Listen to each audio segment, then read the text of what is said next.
Assalamualaikum my friends, welcome to my recipe 7 ఇవాళ మన recipe simple గా టేస్ట్ గా ఉండే బీన్స్ ఫ్రై అయితే చూడబోతున్నాం.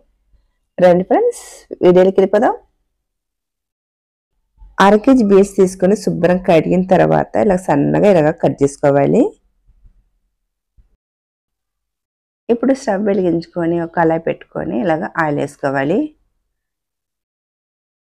ఇప్పుడు కొద్దిగా ఆవాలు, కొద్దిగా జీలకర్ర, ఒక్క ఉల్లిపాయ సన్నగా తరిగి ఇలా చిటపటలాడగా ఇలా వేసుకోవాలి. వేసుకున్నాక ఒక్క 2 నిమిషాలు ఫ్రై చేసుకోవాలి. ఇలా ఒక 2 నిమిషాలు అయిన తర్వాత సన్నగా కట్ చేసిన బీన్స్ని ఇప్పుడు ఇందులో వేసుకోవాలి. ఇలా వేసాక ఒక 2 నిమిషాలు మంట హైలో పెట్టుకొని ఫ్రై చేసుకోవాలి. ఇప్పుడు 2-3 నిమిషాల తర్వాత ఇప్పుడైతే మూత పెట్టాలి. ఇప్పుడు ఇలా మూత పెట్టుకొని మధ్య మధ్యలో తీసుకొని కలుపుకోవాలి.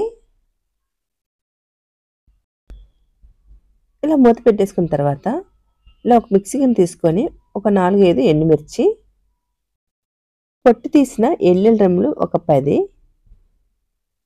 పచ్చి కొబ్బరి కొద్దిగా ఇలా వేసుకొని ఆడించుకోవాలి. ఇలా ఆడించుకున్న తర్వాత కొద్దిగా అయితే కారం సరిపడి నేనైతే కొద్దిగా కారపొడి వేసుకొని మరొకసారి ఆడించుకొని ఇలా తీసుకోవాలి. చూసారా, ఇలాగ బాగా ఆడించుకోవాలి. ఇప్పుడైతే బీన్స్ అయితే ఉడికిందా లేదా చూద్దాము. ఇప్పుడు ఒకసారి అయితే కలుపుకోవాలి.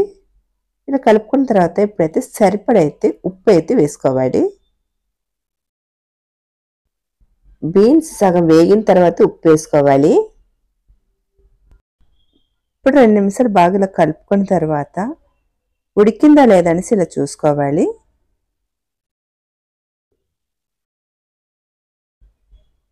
ఇప్పుడైతే ఉడికిపోయింది. ఇప్పుడు ముందుగా మిక్సీ పట్టుకున్న మసాలాని ఇప్పుడు ఇందులో వేసుకోవాలి. ఆ మసాలా అంతా వేసుకొని ఇప్పుడైతే బాగా కలుపుకోవాలి. ఒక 2 నిమిషాలకు బాగా ఫ్రై చేసుకోవాలి. ఈ మసాలా అంతా బీన్స్ బాగా పెట్టినట్టుగా ఇలా బాగా కలుపుకోవాలి. ఇలా బాగా కలుపుకొని పచ్చివాసన అంతా పోవాలి మసాలా నుంచి. అన్నంలో కలుపుకోవటానికి బాగుంటుంది, చపాతీలోకి బాగుంటుంది, అలాగే సైడ్ డిష్కి పెట్టుకొని తినడానికి కూడా చాలా టేస్టీగా ఉంటుంది. ఇప్పుడైతే సింపుల్గా టేస్టీగా బీన్స్ ఫ్రై అయితే రెడీ అయిపోయింది. మీరు ఒకసారి తప్పక ట్రై చేసి చూడండి. ట్రై చేసి చూసి కమెంట్ బాక్స్లో కమెంట్ చేయండి.